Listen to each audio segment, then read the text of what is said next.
So you're planning a winter weekend backpacking trip. I got a few things for you to think about. Check it out.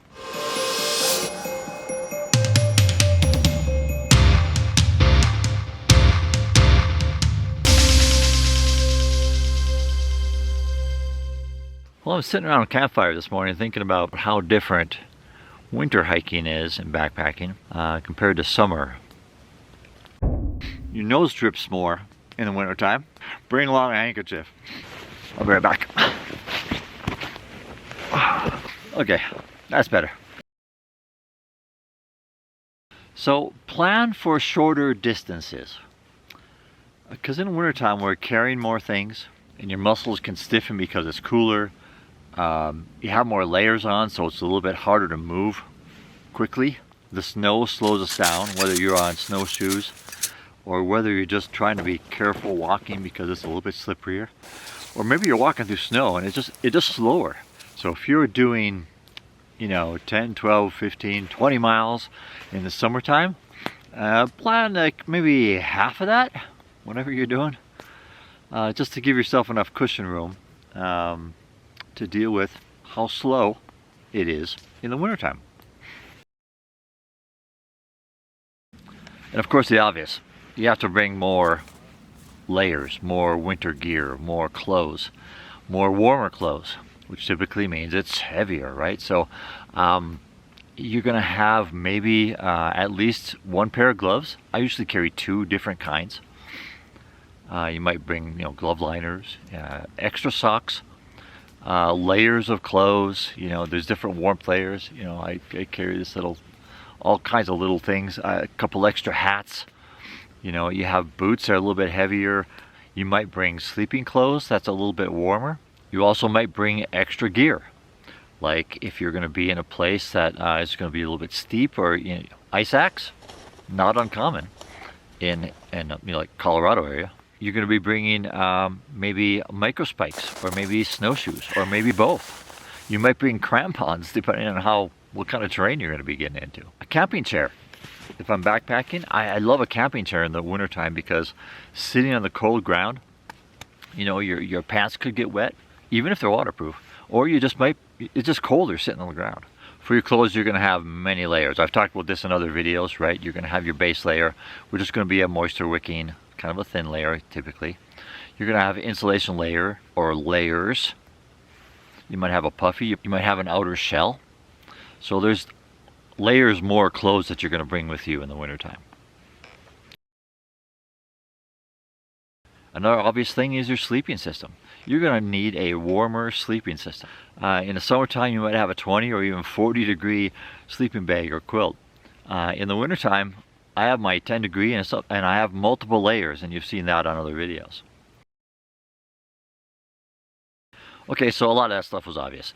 Moving on to things that are not so obvious is in the summertime you just sit around in a circle, sometimes without a campfire, and just chat it up with your friends or whoever you're hiking with, or you might just kind of lay in your tent and just relax in the sun, and it's nice and warm. In the wintertime you don't have that luxury, right? Depending on where you're at, but here in Colorado it gets pretty chilly, so we're not just sitting around a campfire all day or all night. We have to keep moving. The best way to keep warm is to keep moving. Now, sitting by the campfire, I do my share of that, but in preparation for building that fire, I'm collecting a bunch of firewood. I'm doing all kinds of stuff to stay active, to keep my feet warm, to keep my body warm. So there's a lot more activity in the wintertime, just to stay warm. Plan more time for everything, because everything just takes longer, because moving is slower. You have more layers on, and you're taking them on and off as you're being more active and starting to sweat, and there's a lot more gear to set up, and there's other activities you do in the wintertime that you don't do in the summertime, like processing wood, like setting up a much warmer sleeping system. If you're pounding stakes in the ground for your tent, it might be too cold to pound stakes, so you might have to go out and find different ways of setting up your tent or your hammock. Setting up camp, breaking down camp, unpacking and packing your gear. I had to move. The sun was getting in my face. So one thing I learned is sitting around a fire is, especially again here in Colorado, there's a lot of pine, and when you burn pine it tends to crackle and throw a bunch of embers all over the place. So if you're nice and warm and you're cuddly little puffy, that tends to have a really thin outer layer of nylon. Those sparks will just burn right through it. So if you're going to be sitting around a campfire, make sure you are wearing clothes that's not going to burn like instantly when a little ember flies up on you, because it happens like all the time. I have these nice Fall Raven pants, and they are fantastic, and they're really pricey, by the way, but they're great for stuff like that. A spark lands on it, I just brush it off. Doesn't burn. It's pretty good pants. And the same thing with my jackets. I'll wear something that is a little bit more resistant to you know, burning right through right away. So bring the right kind of clothes if you're going to be sitting around a campfire. Now our feet and our hands tend to get colder much faster in the wintertime. So before you leave, make sure you have enough protection for your feet and your hands. So it means, you know, warm gloves or mittens. I love my mittens. They keep me a lot warmer. For your feet, you want to bring, like I have my mucklucks in the wintertime. No matter how much snow there is, I'll take them with me because they keep my feet much warmer. And I'll wear some wool or alpaca kind of socks and even hats. This is an alpaca hat. Just natural wools tend to keep us a little bit warmer. So spend a little bit more money if you can on stuff that's going to be extra warm, especially for your feet and your hands. And also in the wintertime, it's shorter daylight, right? So the sun sets earlier and it comes up later. So you might be spending a lot more time in your tent or your hammock in the wintertime.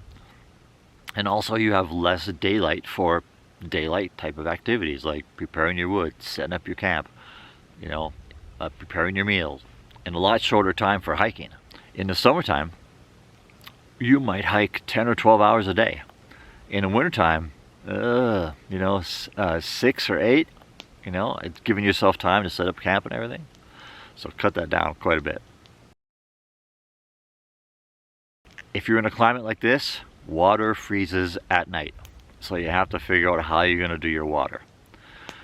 You could wrap up your water in nice insulated materials. Maybe your water, you want to heat up half of it and pour it in to keep it warm for a little bit longer.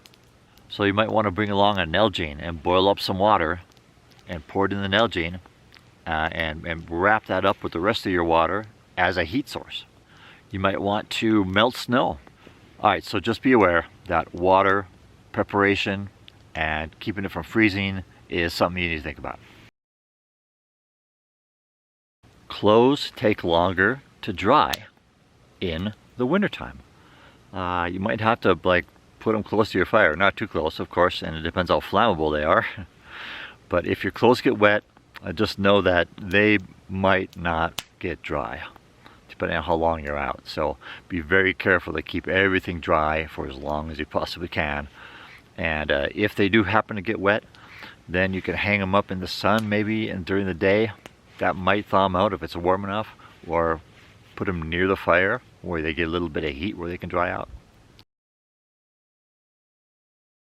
If you're carrying batteries when they're cold don't last as long. They might not work at all. Warmer batteries are longer lasting batteries and they give more power. So you want to be careful to keep your batteries or your extra batteries warm and ready for use. So you can put them in your pocket. You can sleep with them at night. You can put them not too close to the fire, but in a place where it's a little bit warmer. For instance, I shut off my phone at night, and this morning I put it in my pocket, got it really warm before I turned it back on. My extra batteries for my camera, I put them in my pocket in the morning for a little while until they got warm enough. Just remember that batteries don't perform as well in the wintertime. So your shelter, a lot of 3-season shelters, tents, will work pretty well in the wintertime. I use them in like blizzard conditions. you have to take a little bit more precaution to keep it staked down well enough to where it's going to stay upright and not collapse if you get a lot of snow or a lot of wind. If you can get a 4-season tent, even better, because they're made to withstand wintertime conditions.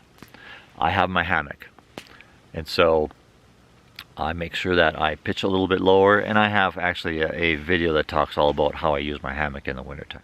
But just remember, your shelter needs to be able to withstand winter conditions. In the wintertime, you're going to have different types of emergency conditions, like frostbite and hypothermia. You might want to bring along some hand warmers. You might want to bring along, like we talked about before, some extra clothes to protect against those types of emergencies. But if you do have an emergency, you have to be ready to call quickly, because surviving out here in the wintertime is a lot shorter than in the summertime when it's warmer. So bring along a good emergency device where you can call for help if you need to, and make sure that you tell your friends or your family where you're going to be exactly and when you should be expected back, and if you have any check-in times with them. So keep in mind that winter is a little less friendly for survival conditions, and be ready for those kind of emergencies. Okay, so that's my little review of the kind of things that I think about when I'm coming out winter camping. I built a little, whew, that sun's bright. I built a little fire here this morning, and I cooked some eggs and some good breakfast on my campfire this morning, and it was delicious. And I'm staying out here a little bit longer today. It's supposed to be really nice. I don't even have my hammock broken down. Usually that's the first thing I do. I'm kind of a get up and go kind of guy. But this fire feels good. The breakfast was great. The weather is supposed to be in the 40s even. Wow. So I'm just gonna hang out here, enjoy the sun on my face, enjoy the rest of my campfire, and I'll eventually pack up here and go home. So, all right, hope you enjoyed this. Hope it helps you out. So in your planning for winter hiking or winter backpacking, I hope that these little tips helped you out. And if you have more information, and there's a lot more out there, and I'm sure that you have lessons learned here that you can share, please do that down in the comments, because really this is just kind of a kickoff discussion for everyone who wants to get involved. And all right, so gorgeous day. All right, I'm gonna go sit by my fire. I'll see you on the trail.